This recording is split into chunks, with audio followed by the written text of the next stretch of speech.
Assalomu alaykum, hurmatli kuzatib boruvchilar.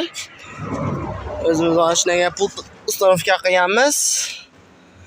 Xitoy pultda zavod qiladigan qilib, xudo xolasa.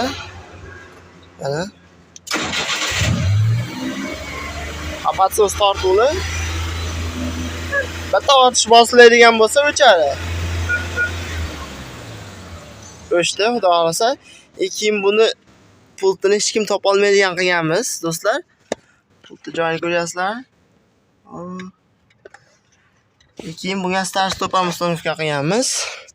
Endi start stop tor kulchatini qo'yganimiz yo'q, endi kulchatini bargonlashtiramiz. Bitta qilinadi. To'g'ri bosiladi, yuradi mashina.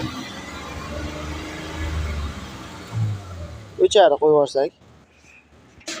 Bu yoqda Gentra avtomobilini ham olib qo'yganmiz. Bu avtomobilga programmalarni yozib, xudo xolasa suychalarni ko'rib berganmiz. Kurslari yengillashadigan qilib. Kimga shunaqa xizmatlarimiz kerak bo'lsa, nomerlarimiz 91lik 286 9304. Keyin bu yerda elektrik xizmati ham bor. Kelaverasizlar.